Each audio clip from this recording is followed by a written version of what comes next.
Hi everyone, I'm Jerry and was just sent this really cool box of 130, that's a lot, 130 fire starters that you can actually use if you were out camping, working on your barbecue grill, or anywhere else that you're needing to have a nice steady flame. These things are all natural and came made with nice fibers and beeswax. Actually really comfortable, very lightweight, so if you're taking these camping, it'd be really simple to do.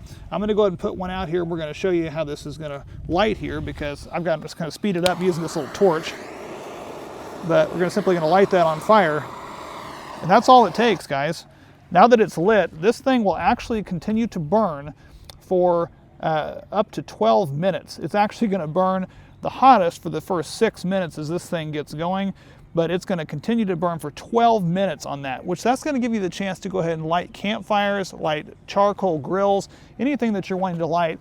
And I'm loving the fact that it's a consistent light. This is not one of those fire starters that you light, burns up really quick and then goes out. If you had some damp stall tinder and getting ready to start a campfire, this would be a great addition to do that. And the fact that it comes, again, very lightweight for 130 of these, this would make a great addition for anybody's arsenal.